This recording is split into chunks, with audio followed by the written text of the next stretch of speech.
high school for seniors who are trying to earn their green card to be able to actually fulfill those hours at the library as well.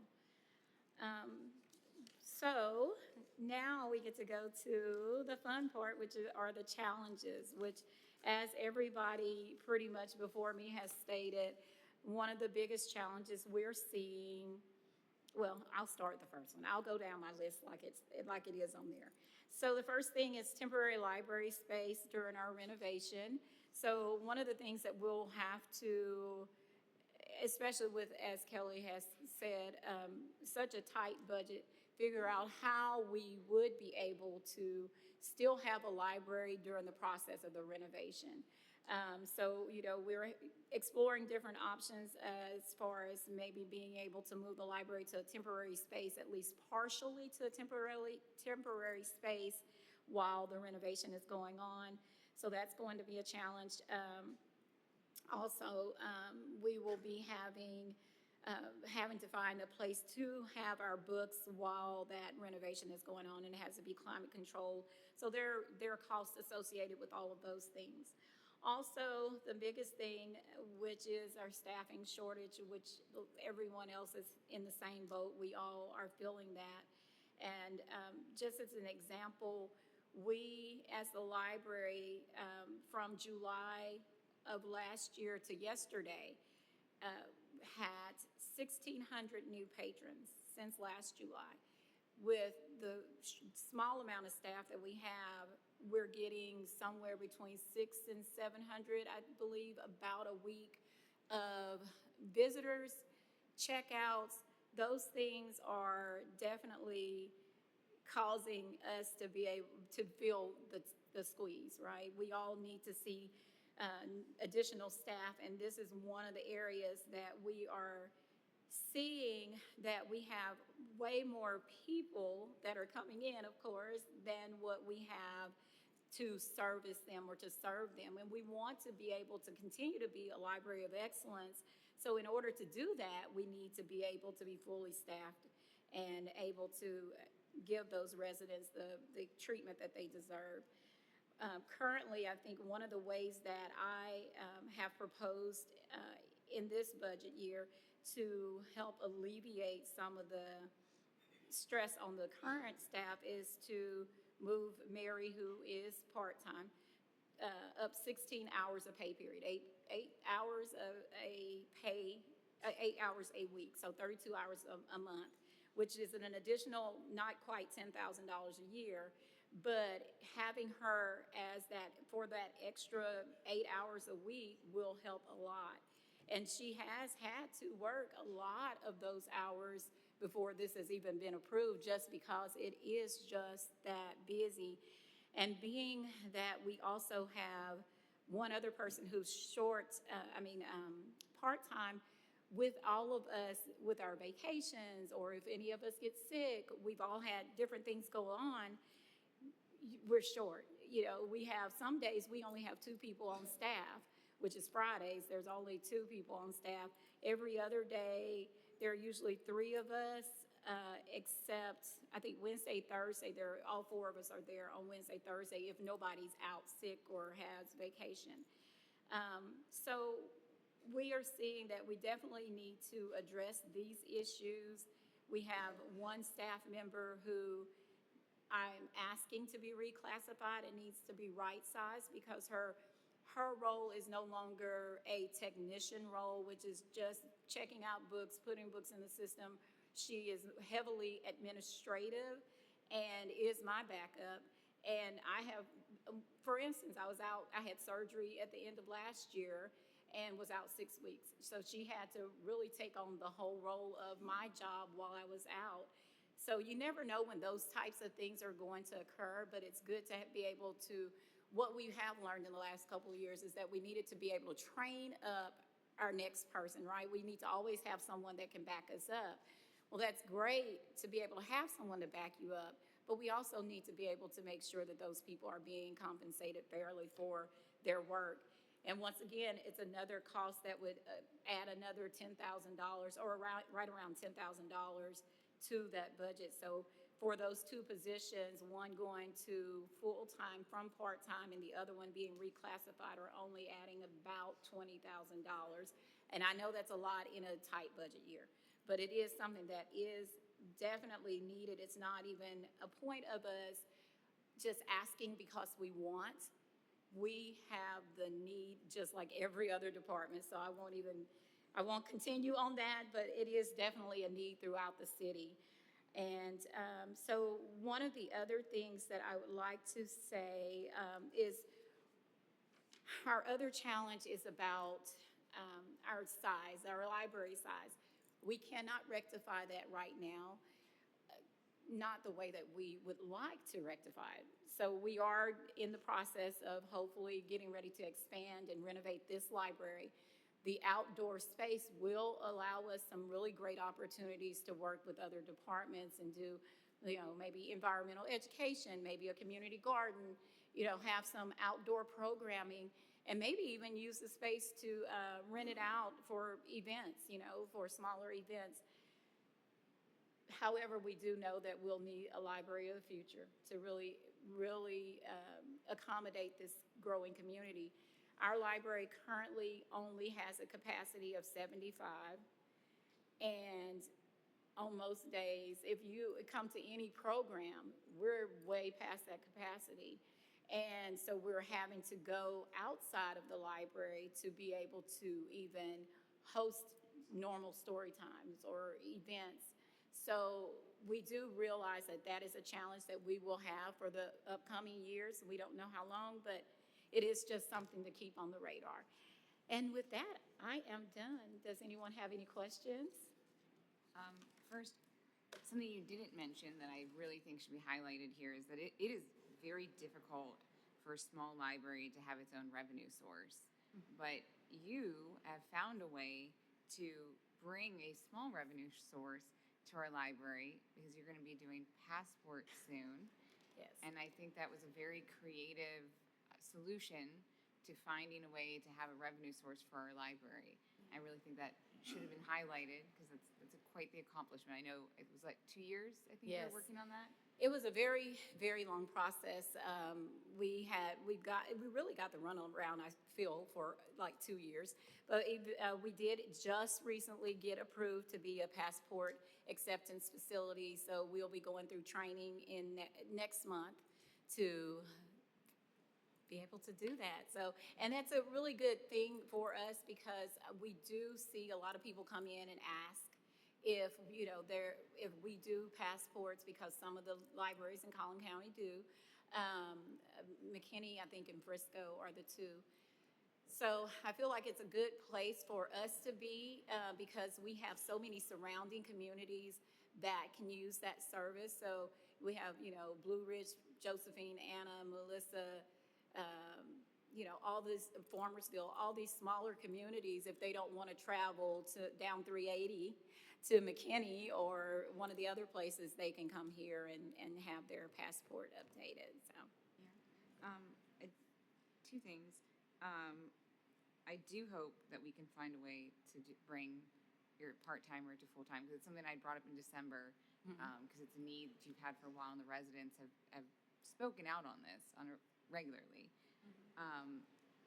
But in regard to your challenge for the controlled storage of your books, have we considered maybe inquiring with one of the local storage facilities about if they would donate or do a partial rate donation in exchange for either a plaque within the library or like a section of the library being named after them? I know we do have some like families that have been founding families of the city who also might be interested in it because the cost of a storage unit isn't that high, and it could provide an opportunity for one of those founding families to have their name also within the library and have a partnership with residents or a local business. well, that's a good point. I had not considered that, and I will be working with Maggie, who will be securing all of that. So that's something that I can pass on, and maybe that's something we can look into. Ms. Todd, I think part of the process on that, depending upon what we're going to end up doing with the old Parks building, is Parks is set to move Chase here in a couple months, right?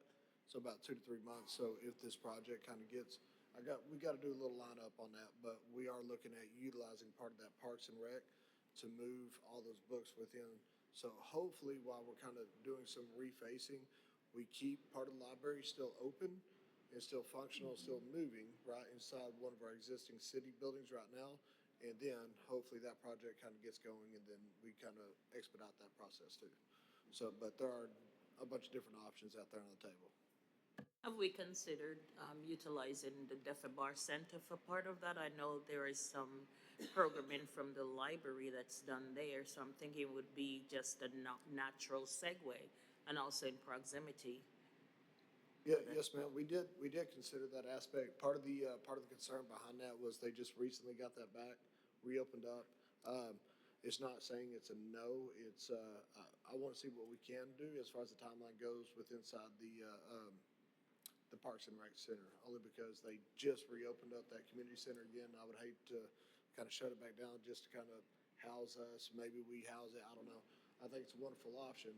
We did think about it. I'm trying to move things to the least, I don't know, amount of resistance within the city as we possibly can. If we do look at that, can we also take into account the floors? It is a pier and beam structure. Books are heavy when they're all put together, and when you put into account the capacity of individuals in the building as well, just monitor that weight capacity going on that if we go that route. Yes, ma'am. Yes, ma'am. Glenda, thank you so very much for bringing the big heart into this little space. Thank you. You do a lot as a library. And I was just wondering if maybe we could you could expound on a few things. The first, I noticed that there is an exponentially large increase of usage on Wednesdays, just to give us an idea of why that is. The second is whether or not we're looking into more digital resources and if we would like to highlight those to the public. I know we have Momentrix, which is very helpful for those taking professional certification exams. I think that's something that we really should highlight. I myself, I'm getting ready for an exam and I've been using it and it's been very helpful. So thank you. Then also, I noticed we did not have the revenue opportunity for charging residents of other cities. I know it was on the last agenda, but I'm not sure the status of that. So that is also an area of revenue generation that I think we would like to highlight as well. Right. So I'll go with that one first as far as the non-residents, resident fee. We are still exploring that. I will be bringing that back on August 10th. That is something we're exploring. About 25% of our residents are outside the city limits, so that could generate some money. Also, digital resources. Mometrics was really one of my favorite things to acquire this year because it has like probably thousands of different resources for all kinds of tests, from GRE to GMAT to like just people who are coming in, NCLEX, real estate, all types. So there is information there for people to be able to, the ASVAB for our high school students.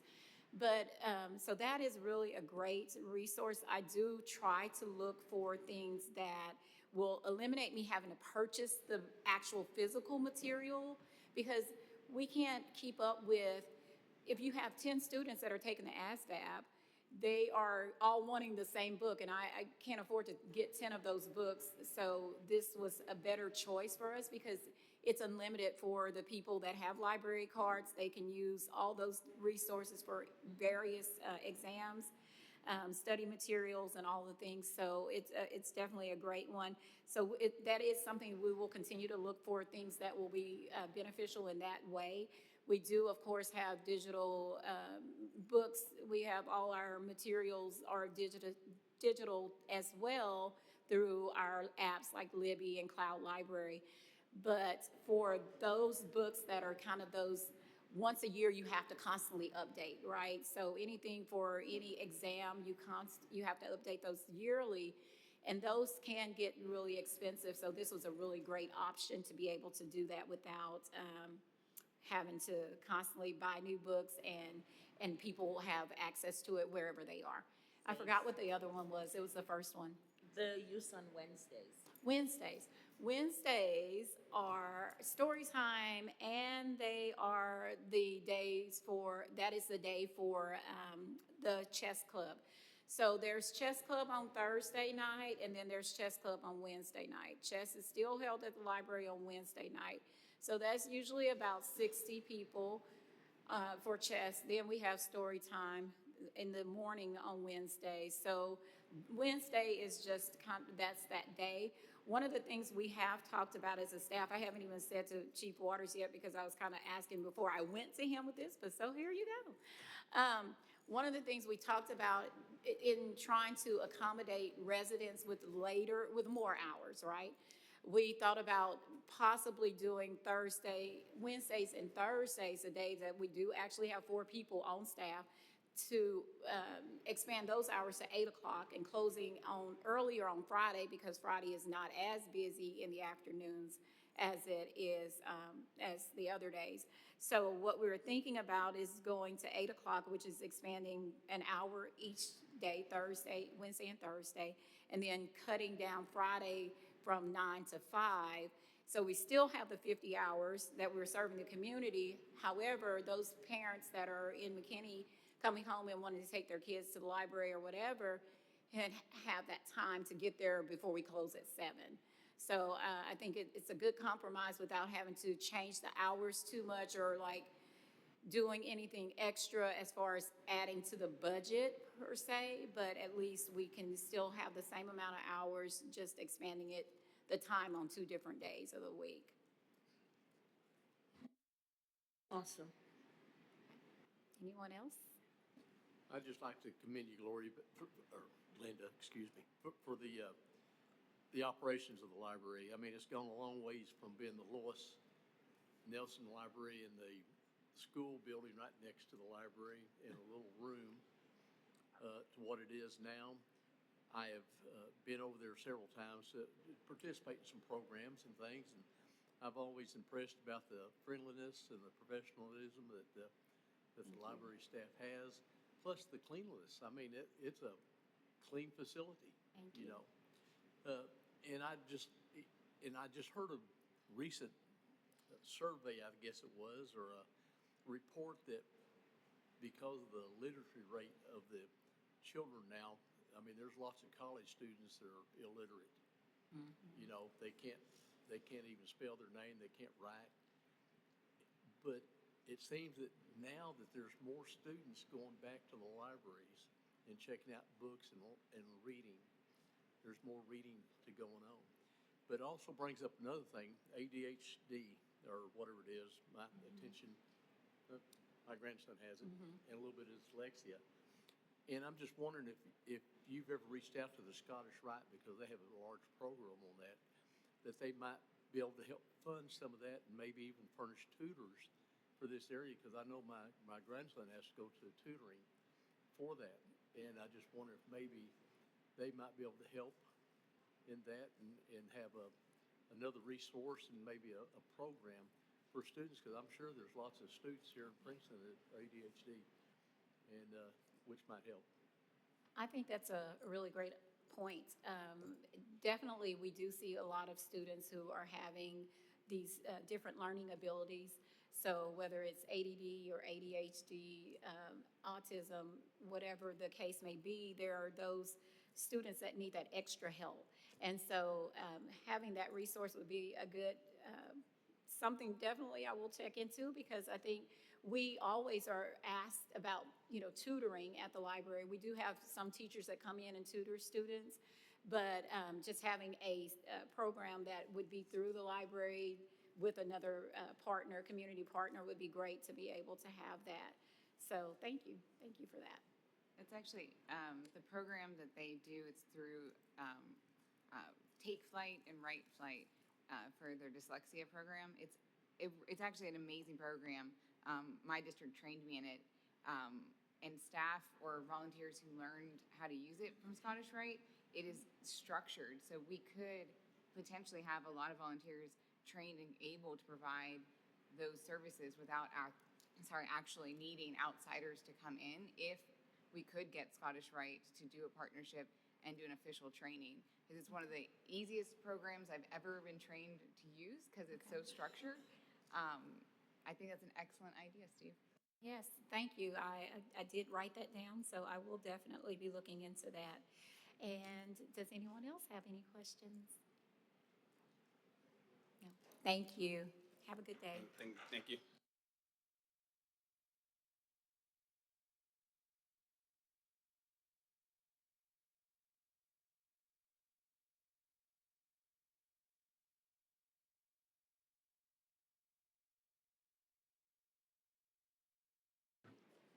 All right, good afternoon, everybody. I'm Taisha, Court Supervisor.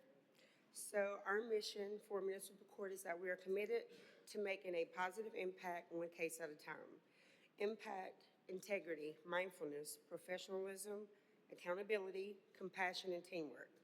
And we do this through efficient operations, responsible stewardship, accessible services. We have transparency in our communication as we strive to be respectful and a responsive court to every person that we serve. Some of our accomplishments or strengths, as with everybody, we have a lean staff, but we have a dedicated staff. We have strong judicial leadership. We maintain our compliance with state requirements, from reporting to maintaining judicial education hours.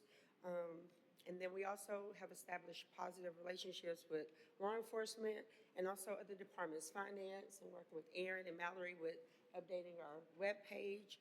And so those are some of our strengths and accomplishments for 2026. Our challenges and our priorities kind of go hand in hand. One of the main priorities right now is to stabilize our current court management system. We're having to resolve some financial functionality issues with Encode 9 and Encode 10. Initially coming in, the court was excited about transitioning to a new court management system called AdComp or Smart Court. That system works hand in hand with PD's system, New and Blue. And it would make operations from citations being issued over to court streamlined. They will upload, where right now we're having to go into one system and get them and then upload them into Encode. And it doesn't always communicate, it doesn't always come across correctly, and so we're having issues. So that's a priority, is to work out the kinks in our Encode system. It's caused financial reporting to be inaccurate. We have state mandated accounts that are not computing, going to the correct accounts. But as of last week, we did resolve that. Hey.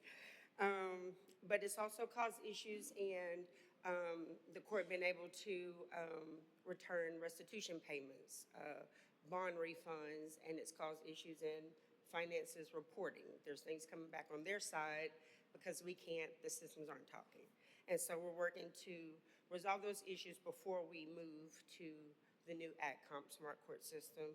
We just thought that would be more responsible to resolve those issues before we went to a new system. If the old ones didn't convert correctly and we moved to a new system, it's not going to work correctly either. So that's a priority as well as a challenge for us. With the state mandated account that was not computing correctly, that directly impacted our juvenile diversion program, which we have a juvenile case manager, and that fund would help fund our program. So we could, offer teen court programs. It works directly with, we can work with PD and the schools to offer things in our community, but with that not computing correctly, that fund, that revenue stream was not there. And so with that being corrected, we do anticipate being able to do those things in the upcoming year. Another issue or challenge that we've had is that there's been an increase in our caseload with the court cases that are coming in with the increase in population. And with that, when we have our court days, they're going really long. I mean, 9 to 5:30, and even this month, it went over. We had a jury trial start at 3 and didn't end. I think Recreation was waiting outside to get in for a meeting, and we were still holding court. So to cut down on the long court day, we proposed going to 2 court days a month.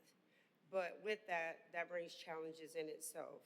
That will require the judge and the prosecutor who are paid on a once a month, rate of court once a month to now twice a month. And with their proposed, budget increase, they went from $3,500 a court date to $5,250 a court date. And so that's a huge increase in our court budget, what we would have to pay them out of contract services, as well as the bailiff that would be needed from once a month to now twice a month. So that really impacts the budget big time. So one of the things we've tried to discuss with rectifying that is putting out RFQs for prosecutor and judge. It's been really hard communicating, getting things back, but there's been a substantial increase in what they're wanting to be paid. Contracts that need to be signed that have not been, and so we do have new proposed contracts that they've provided as of yesterday for budget year 2027. To try to remedy some of the expenses that the court and the city has been paying, one of the things that the court wants to implement is charging a fee. It's called an admin fee for deferrals. So I researched and looked at the comparable cities around us and what their courts do, and every court but ours charges an admin fee. So a deferral is just basically an option for someone to keep a citation or violation off their record. That's something that's not required, but they are eligible and we can offer it. But there should be a fee associated with that option. Right now, if someone wants a deferral, there's no change in paying a fine and getting a deferral. They pay the same fee. So with that, implementing a $50 fee, which is standard, that would bring in an additional $15,000 a month or a year for the deferral costs. As well as we looked at also, right now the city has been absorbing the cost for credit card payments. So when a defendant pays their tickets online, over the phone, or at our window, the city is currently paying the cost for that payment. With having the defendant pay that service fee or credit card fee, that would save the city right at like $17,000 a year. And so that's one of the things. I think both of those things are actually on the agenda for Monday to present to you guys. But those are a couple of things that we wanted to present to try to help with the already flat budget, as Kelly stated. And then to try to resolve the issue with going to 2 court days a month with the judge and prosecutor wanting more money. The court has looked at trying to implement administrative things that we can do and handle in office to keep our docket from being so long. Currently, right now, we have a lot of cases going to court for payment plans and deferrals for out-of-state licenses, things like that. Those are things that we can handle here with standing orders, standing motions, and so we're getting those things implemented, uploaded to the OCA website, so that those are things we can handle in office and relieve that long docket on court days. Let's see, what else are we doing? Yeah, so with those strategies, we're hoping that once the issues with Encode are resolved, we've implemented the standing orders, standing motions, we possibly will not have to go to 2 court days a month, but then with resolving those issues, we can also move forward with transitioning with the AdComp Smart Court system, which would modernize our court, It takes a lot of things off of our plate where right now, defendants, if they want a payment plan, they have to come to, everything has to come through the court. They have to come to the window. With this system, they're able to request it. Everything's online, so it improves technology, efficiency, getting cases resolved faster. It's going to make it so much easier and efficient for our court to function without people having to come here. A lot of citations aren't local. They're people that live out of state, they're visiting, they're passing through. So we're asking them to come from Oklahoma, wherever, to set up a payment plan. With the new system, they can request it, we can approve it.